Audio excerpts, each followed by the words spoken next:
অনেক বাবা মাই আমাকে এসে বলেন যে আমার রাগ আমি কন্ট্রোল না করতে পেরে আমার বাচ্চাকে একটা চড় দিয়ে দেই, তারপরে বাচ্চা শান্ত হয়। আবার কিছু প্যারেন্টস আমাকে এসে বলেন যে আমি আমার বাচ্চাকে একেবারেই মারি না, বাট অনেক চিৎকার দিতে হয়। সো এখন প্রশ্ন হলো, চিৎকার নাকি মার আপনার বাচ্চার ব্রেনে কোনটা বেশি ক্ষতি করে? চলুন জিনিসটা আরেকটু ক্লোজলি জেনে নেই। আমরা যখন বাচ্চাকে শারীরিকভাবে আঘাত করি তখন বাচ্চার শরীরেই শুধু আঘাত পায় না বা ব্যথা পায় না, বাচ্চার ব্রেনেও একটা ভয়ের সিগন্যাল তৈরি হয়, যেটা একটা অ্যালার্মের মতো কাজ করে। বাচ্চার ব্রেনে যখন ভয়ের অ্যালার্মটা বাজতে থাকে এবং ও ভিতর থেকে খুব আনসেফ ফিল করতে থাকে, তখন কিন্তু বাচ্চার ব্রেনের অন্যান্য অংশগুলি একইভাবে ইফেক্টিভলি কাজ করে না। বাচ্চার ব্রেনের যে ডিসিশন মেকিং বা শেখার যে পার্টটা আছে সেই পার্টটা ঠিকমতো কাজ করে না। ও সব ইনফরমেশনগুলো নিয়ে যে ব্রেনের মধ্যে প্রসেস করবে প্রপারলি এবং সেখান থেকে একটা অ্যাকশন নেবে সেটাও ঠিকমতো করতে পারে না। এবং বাচ্চাকে যদি বারবার মার দিয়ে বিভিন্ন কাজ করানো হয়, সেরকম সিচুয়েশনে বাচ্চার ব্রেন অ্যাক্টিভলি একটা ভয়ের মোডে থাকে, অর্থাৎ বাচ্চা সারাক্ষণ একটা ভয়ের মধ্যে থাকে। অ্যাজ রিয়াকশন তখন বাচ্চা হয় অতিরিক্ত চুপচাপ হয়ে যায়, অথবা কিছু বাচ্চা আছে অতিরিক্ত জেদি হয়ে যায়। ভয়ের কারণে ওর যে পারফরমেন্স আছে বিভিন্ন কাজে সেগুলো কমে যায়, এবং সেই কারণে সে যখন সেই পারফরমেন্সগুলো দেখে যে আস্তে আস্তে কমে যাচ্ছে, ওর নিজের প্রতি নিজের যে আত্মবিশ্বাসটা আছে, আস্থা আছে, সেটাও আস্তে আস্তে উইকার হতে থাকে, দুর্বল হতে থাকে।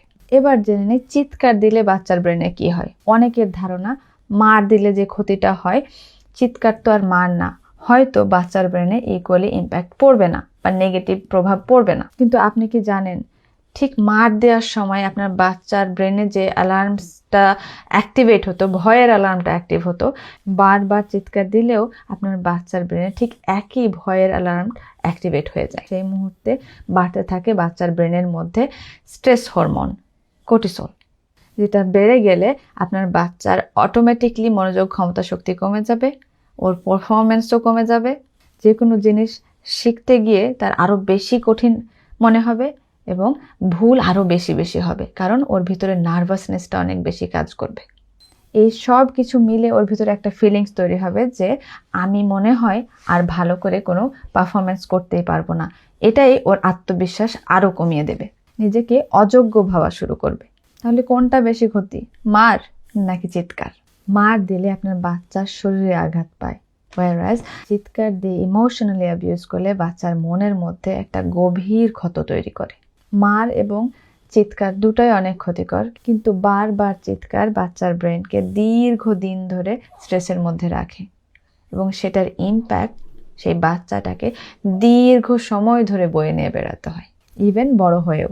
মনে রাখবেন, একটা বাচ্চাকে মার এবং চিৎকার দিয়েই যে সব কিছু শেখাতে হবে এমন কিন্তু না।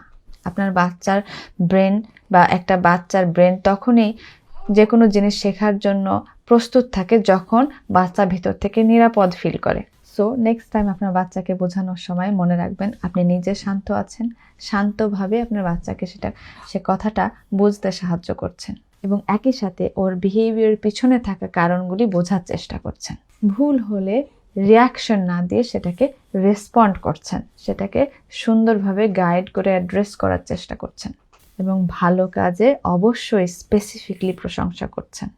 এগুলো আপনার বাচ্চাকে সেফ ফিল করতে সাহায্য করবে এবং একই সাথে আপনার বাচ্চাকে ইমোশনালি স্ট্রঙ্গার বানাতে সাহায্য করবে। ভালো থাকুন।